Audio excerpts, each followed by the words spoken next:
Shalom, selamat malam Bapak Ibu Saudara yang dikasihi Tuhan Yesus Kristus. Selamat berjumpa kembali dalam renungan pada malam hari ini. Doa dan harapan saya saudara semua ada dalam keadaan yang baik, sehat, penuh sukacita, dan berlimpah berkat Tuhan. Sebelum kita mendengarkan renungan firman Tuhan, mari kita berdoa. Bapa, dalam nama Tuhan Yesus Kristus, Tuhan dan Allah kami yang hidup, Allah yang benar, Allah yang suci kudus, kami bersyukur untuk berkat kemurahan-Mu. Tuhan sudah menolong menyertai kami di sepanjang hari ini. Karena kekuatan-Mu lah kami mampu. Saat ini kembali kami mau mendengar sabda kebenaran firman-Mu. Urapi kami ya Roh Kudus supaya kami mengerti dan taat melakukan setiap kehendak-Mu. Dalam nama Tuhan Yesus kami berdoa. Haleluya. Amin. Saudara yang dikasihi Tuhan, ayat renungan kita pada saat ini terdapat dalam 2 Tawarik pasal 9 ayat 5-6. Tertulis demikian. Dan ia berkata kepada raja, benar juga kabar yang kudengar di negeriku tentang engkau dan tentang hikmat-Mu. Tetapi aku tidak percaya perkataan-perkataan mereka sampai aku datang dan melihatnya dengan mataku sendiri. Sungguh, setengah dari hikmat-Mu yang besar itu belum diberitahukan kepadaku. Engkau melebihi kabar yang kudengar. Saudara yang dikasihi Tuhan, mengapa banyak orang menjadi korban dari berita palsu? Apakah mereka tidak bisa mencari tahu dan mengecek apakah itu adalah kebohongan? Ternyata memiliki akses yang mudah terhadap informasi dan teknologi untuk memverifikasi sebuah berita tidak begitu saja membuat orang jadi percaya kepada fakta. Salah satu alasan mengapa berita palsu dipercaya adalah karena banyak orang terpikat pada berita-berita tersebut dan fakta yang ada tidak membuat mereka beralih dari kebohongan. James McDaniel, salah seorang pembuat situs berita palsu, awalnya hanya berniat melihat sejauh mana orang-orang bereaksi dan percaya terhadap berita hoax-nya. Dalam waktu kurang dari 2 minggu, lebih dari 1 juta orang telah melihat berita di situsnya dan menyebarkannya ke seluruh media sosial. Sekalipun James McDaniel sudah memperingatkan bahwa semua beritanya adalah palsu, tapi tetap saja ada banyak orang yang percaya dan membagikan itu kepada orang-orang di lingkaran mereka. Mengapa hal ini bisa terjadi? Mengapa banyak orang yang percaya kepada berita palsu, berita bohong dan berita hoax? Penyebabnya tidak lain adalah karena bias kognitif.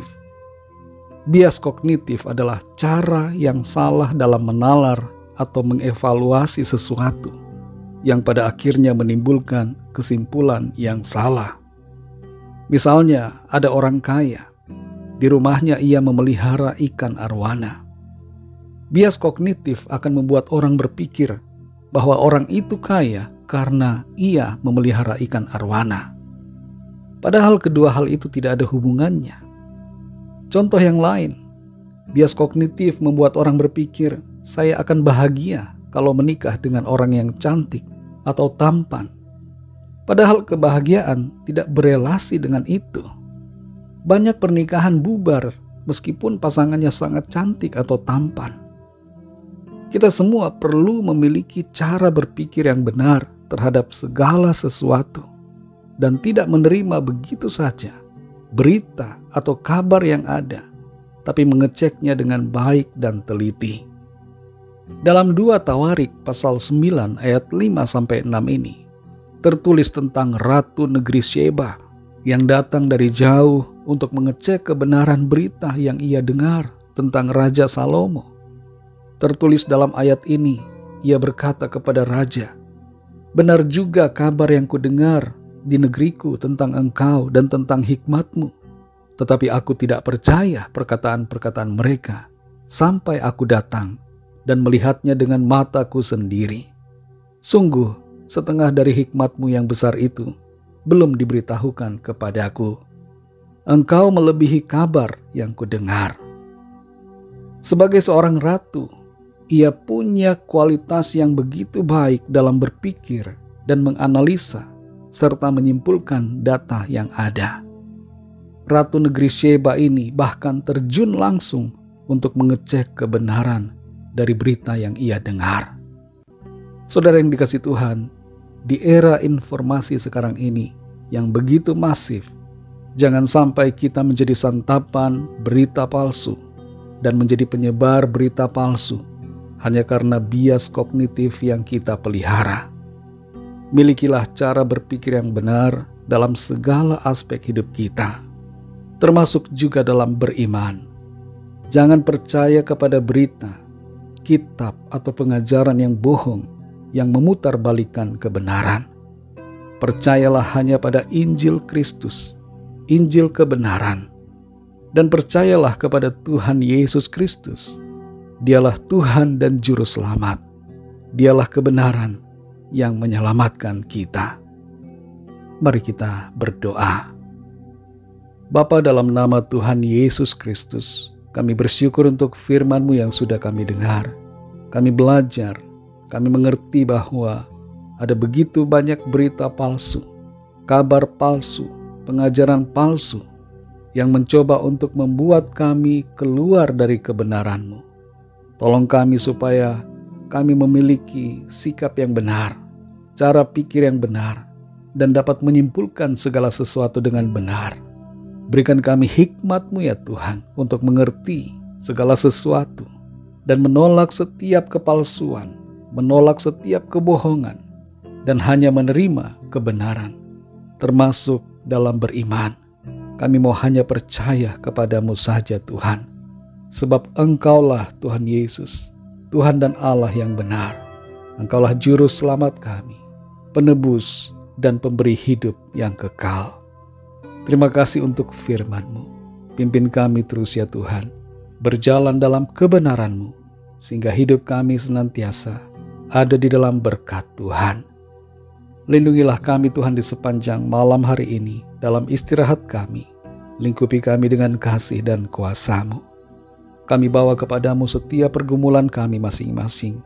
Biarlah tangan Tuhan melawat dan menjamah kami, menyembuhkan yang sakit, menguatkan yang lemah, memberikan semangat baru kepada yang berputus asa, melepaskan yang terikat terbelenggu dosa, dan memberikan jalan keluar yang ajaib bagi yang sedang dalam pergumulan, masalah, dan persoalan.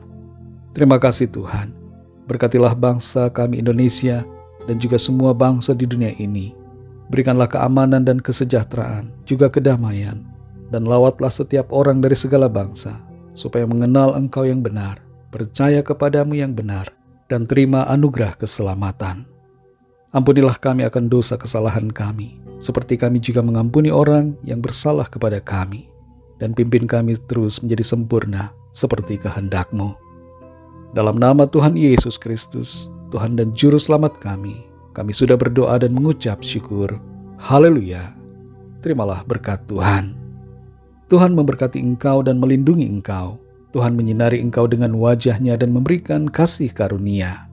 Tuhan menghadapkan wajah-Nya kepadamu dan memberikan damai sejahtera. Berkat anugerah dari Bapa Surgawi, kasih karunia dari Tuhan Yesus Kristus, dalam persekutuan dengan Roh Kudus, menyertai kita semua, sekarang ini dan sampai selama-lamanya.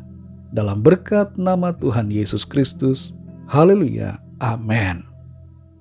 Puji Tuhan, saudara yang dikasihi Tuhan, saya percaya firman Tuhan menjadi berkat dan kekuatan buat saudara semua, dan Roh Kudus akan menolong saudara untuk lebih lagi memahami kebenaran firman Tuhan.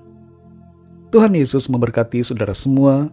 Selamat beristirahat dan sampai jumpa dalam renungan yang berikutnya. Haleluya.